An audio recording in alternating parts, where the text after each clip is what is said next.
Welcome to this recording of How Seekers First Found God. This enlightening discourse was originally delivered by Paramahansa Yogananda at the Self-Realization Fellowship International Headquarters in Los Angeles, California, on November 11, 1934. We are honored to share his divine insights and timeless wisdom with you today. We can readily understand how man first conceived of a science of medicine. He suffered physically and therefore sought a method to heal himself. But how did man happen to try to find out about God? The question gives scope for profound reflection. In the Vedas of India, we find the earliest true concept of God. In her scriptures, India has given the world immortal truths that have stood the test of time. Every material inventor is actuated by material need. Necessity is the mother of invention. Similarly motivated by necessity, the early Rishis of India became ardent spiritual seekers. They had found that without inner satisfaction, no amount of external good fortune can bring lasting happiness. How then can one make himself really happy? That is the problem the wise men of India undertook to solve. Worship of God in prehistoric times began through man's fear of the various forces of nature. When it rained excessively, floods killed many people. Awed, man thought of the rain and wind and other natural forces as gods. Later on, human beings realized that nature operates in three ways: creative, preservative, and dissolutive. A wave rising out of the ocean exemplifies the creative state. Staying for a moment on the sea breast, it is in the preservative state, and sinking back into the deep, it passes through the dissolutive state. Just as Jesus beheld the universal force of evil personified in Satan, so the great Rishis beheld the universal forces of creation, preservation, and dissolution personified in definite forms. The sages of old named them Brahma the creator, Vishnu the preserver, and Shiva the destroyer. These primal powers were created as projections of the unmanifested spirit to unfold his infinite drama of creation, while he, as God beyond creation, remains ever hidden behind their consciousness. In times of cosmic dissolution, all creation and its vast activating forces dissolve back into spirit. There they rest, until called upon again by the great director to reenact their roles. A story about Brahma, Vishnu, and Shiva. In India, there's a popular story about Brahma, Vishnu, and Shiva. They were boasting among themselves about their tremendous might. Suddenly, a little boy came up and said to Brahma, "What do you create?" "Everything," Brahma replied grandly. The boy asked the other two gods what their work was. "We preserve and destroy everything," they answered. The young visitor was holding in his hand a single piece of straw about the size of a toothpick. Placing it in front of Brahma, he asked, "Can you create a piece of straw like this?" After prodigious effort, Brahma found, to his astonishment, that he could not. The lad then turned to Vishnu and asked him to save the straw, which was slowly starting to dissolve under the boy's steady gaze. Vishnu's efforts to hold it together were fruitless. Finally, the little stranger produced the piece of straw again and asked Shiva to destroy it.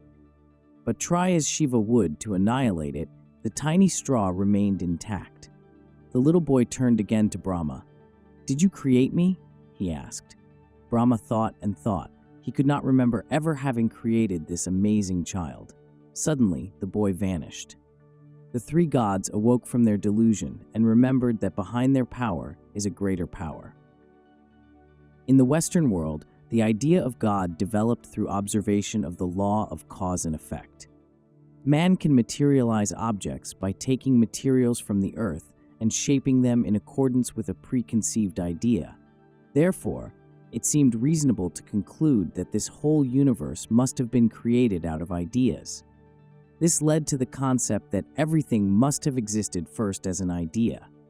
Someone had to create that first idea, or cosmic plan. Thus, through the analogy of the law of cause and effect, intelligent men reasoned that there must be a supreme cause. Science has learned that all matter is made of invisible building blocks, electrons and protons, just as a house is built of bricks. but nobody can tell why some electrons and protons become wood and others become human bone, and so on. What intelligence guides them? This line of questioning gives room for God in even the material scientists' theories about the nature of the phenomenal worlds. The sages of India say that everything proceeds from and goes back into its source, God. Evidence of order and harmony is everywhere. Perceiving that every human being is a compound of matter and mind, the earliest Western thinkers believed that two independent forces existed, nature and mind. Later, they began asking themselves, why is everything in nature arranged in a particular way? Why isn't one of man's arms longer than the other? Why don't stars and planets collide? Everywhere we see evidence of order and harmony in the universe. They concluded that mind and matter could not be both separate and sovereign. A single intelligence must govern all. This conclusion naturally led to the idea that there is just one God, who is both the cause and matter, and the intelligence within and behind it. One who attains the ultimate wisdom realizes that everything is spirit, in essence, though hidden in manifestation. If you had the perception, you would see God in everything. Then the question is, how did seekers first find him? As the beginning step, they closed their eyes to shut out immediate contact with the world and matter, so they could concentrate more fully on discovering the intelligence behind it. They reasoned that they could not behold God's presence in nature through the ordinary perceptions of the five senses. So they began to try to feel him within themselves by deeper and deeper concentration. They eventually discovered how to shut off all five senses, thus temporarily doing away entirely with the consciousness of matter. The inner world of the spirit began to open up. To those great ones of ancient India who undeviatingly persisted in these inner investigations, God finally revealed himself. Thus, the saints gradually began to convert their conceptions of God into perceptions of him. That is what you must do also, if you would know him. You don't stay long enough at your prayers. First, you must have a right concept of God, a definite idea through which you can form a relationship with him. And then you must meditate and pray until that mental conception becomes changed into actual perception. Then you will know him. If you persist, the Lord will come. The searcher of hearts wants only your sincere love. He is like a little child. Someone may offer him his whole wealth, and he doesn't want it. And another cries to him, "O Lord, I love you," and into that devotee's heart he comes running. Don't seek God with any ulterior motive, but pray to him with devotion, unconditional, one-pointed, steady devotion. When your love for him is as great as your attachment to your mortal body, he will come to you. In seeking the Lord, activity comes after devotion in importance. Some say God is power, therefore let us act with power. When you are active in doing good, with the Lord ever uppermost in your mind, you will perceive him in this way. But there is wrong as well as right activity, even in doing good. A zealous churchman who brings more and more people into his congregation solely to satisfy his own ego is not going to please God through that activity. To realize the presence of the divine indweller should be the first desire in every heart.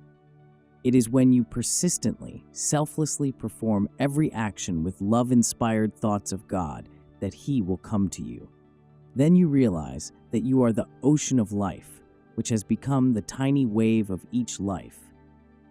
That is the way of knowing the Lord through activity. When, in every action, you think of him before you act, while you are performing the action, and after you have finished it, he will reveal himself to you. You must work, but let God work through you. This is the best part of devotion. If you are constantly thinking that he is walking through your feet, working through your hands, accomplishing through your will, you will know him. You should also develop discrimination so that you prefer spiritually constructive, God-conscious activity to work performed without any thought of him. But greater than activity, devotion, or reason is meditation. To meditate truly is to concentrate solely on spirit. This is esoteric meditation. It is the highest form of activity that man can perform, and it is the most balanced way to find God. If you work all the time, you may become mechanical and lose Him in preoccupation with your duties. And if you seek Him only through discriminative thought, you may lose Him in the labyrinths of endless reasoning. And if you cultivate only devotion for God, your development may become merely emotional. But meditation combines and balances all these approaches. Work, eat, walk, laugh, cry, meditate only for Him. That is the best way to live. In so doing, you will be truly happy serving Him, loving Him, and communing with Him. So long as you let the desires and weaknesses of the physical body control your thoughts and actions, you will not find Him. Always be master of your body. When you sit in the church or temple, you perhaps feel a little devotion and a little discriminative perception, but that is not enough. The esoteric activity of meditation is necessary if you really want to be aware of His presence. You might think that after 2 hours of meditation I would be bored to death. No, I couldn't find anything in the world as intoxicating as this God of mine. When I drink that aged wine of my soul, a sky full of happiness throbs in my heart. Divine joy is in everyone. Sunlight shines equally on the charcoal and the diamond, but the diamond reflects the light. Such are the transparent minds that know and reflect spirit. Thus, in the esoteric activity of meditation, you have the solution to the mystery of knowing God. I do not blame you for what you do, but for what you do not do. You think you have no time for God. Suppose the Lord were too busy to look after you. What then? Rest your mind from the mirage of the senses and habit. Why be deluded like that? I am pointing out to you a land more beautiful than anything here can ever be. I am telling you of a happiness that will intoxicate you night and day. You won't need sense temptations to enthrall you. Discipline your body and your mind. Control your senses. Find God. I often say that this body is a switchboard, and the 5 senses are its telephone instruments. Through them, I am in touch with the world. But when I don't wish to communicate, I shut off my 5 senses and live in the inexpressible joy of God. The Heavenly Father doesn't want you, His children, to suffer anymore. The sensory delusion in which you live must be overcome. You should conceive of God as the highest necessity of life. Break the shackles of limitation, of dark habits and mechanical daily routine. I condemn no man, only man's unbelief and oblivion of God. He can be known by using the technique of meditation. Then he shall throb as wisdom in your mind and as joy in your heart, and you will be more active and more successful than you have ever been before. The self is your savior. These deep truths are not for the inspiration of a passing moment, but should be assimilated and made practical for your highest benefit. If only people knew wherein lies their own good. To those who act wrongly, the self is an enemy. Befriend the self, and the self will save you. There is no other savior than yourself. The fetters of ignorance and bad habits keep you bound. It is because you are determined to follow your wrong habits that you suffer. If only you would picture life a little ahead, lest the precious time that is given you, slip away fruitlessly. The Hindus have a saying, the child is busy with play, the youth is busy with sex, and the adult is busy with worries. How few are busy with God. Banish the imaginary hope that happiness will come from worldly fulfillments. Prosperity isn't enough. Gracious living isn't enough. You want to be eternally happy. Seize the God within you and realize that the self is divinity. You must be able to answer with surety the highest question of your intelligence. Whence did I come? God and immortality are not myths. It is the gravest insult to the self within you to die believing you are a mortal being. How long will you let yourselves, sons of God, be helplessly mowed down by the sickle of death because you never tried during your lifetime to conquer ignorance? Reason gives man the power to seek God. There is a God. He has given man independence, power, and reason. Man can find the Lord because of the gift of reason. To spend your time just playing with life and not finding God is wasting the divinely bestowed power within you. Use the key of reason. It is not found in stones and animals. God gave man reason that he might find freedom from the delusion of mortality. If you let your reason be trampled by ego and wrong habits, what then? If people bow to your will, what then? Happiness still eludes you. That is why Jesus chose God instead of Satan when the devil tried to tempt him. Jesus realized that although worldly power has many attractions, it does not last. He had found something greater than all the riches of this universe. The things that most men desire are perishable, but God will never leave Jesus. He is still enjoying the omnipresent divine kingdom. So should each one of us choose the life that leads to God. You are punishing the soul by keeping it buried, slumbering in matter life after life, frightened by nightmares of suffering and death. Realize that you are the soul.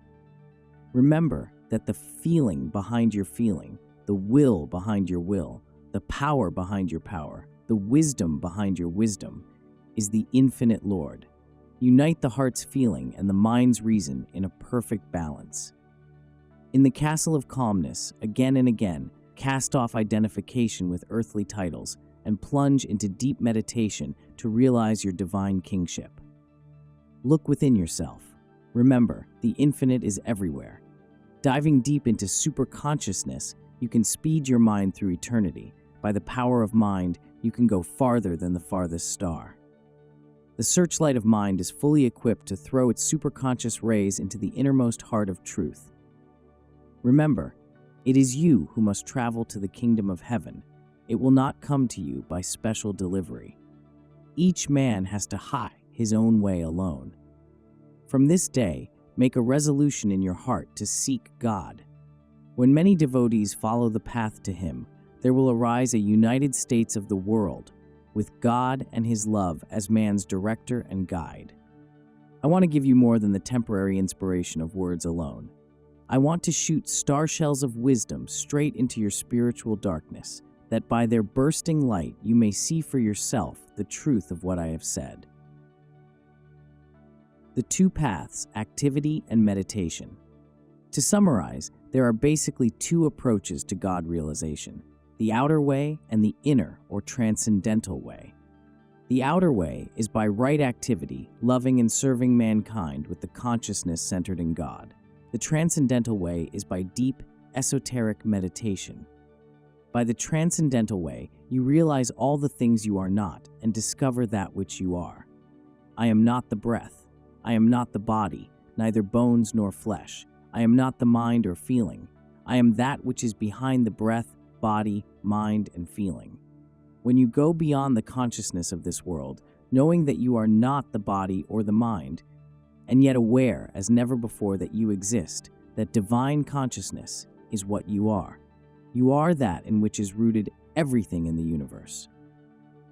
Why not inquire behind the darkness when you close your eyes? That is the place to explore. And the light shineth in the darkness, and the darkness comprehended it not. Vast lights and cosmic forces are moving there. Skyfuls of eternal bliss will be opened. Samadhi is a joyous experience, a splendid light in which you behold the countless worlds floating in a vast bed of joy and bliss. Banish the spiritual ignorance that makes you think this mortal life is real. Have these beautiful experiences for yourself in eternal Samadhi in God. Auroras of light, skyfuls of eternal bliss will be opened to you. All great teachers declare that within this body is the immortal soul, a spark of that which sustains all. He who knows his soul knows this truth. I am beyond everything finite. I now see that the spirit, alone in space with its ever-new joy, has expressed itself as the vast body of nature. I am the stars, I am the waves, I am the life of all. I am the laughter within all hearts. I am the smile on the faces of flowers and in each soul. I am the wisdom and power that sustain all creation. Realize that. My words may remain vibrating within you, but if you sleep on in delusion, you will not know it. If you awaken, you will be conscious that the truth I have spoken is ever throbbing within your soul. Meditate. Learn this liberating lesson. Wait no more.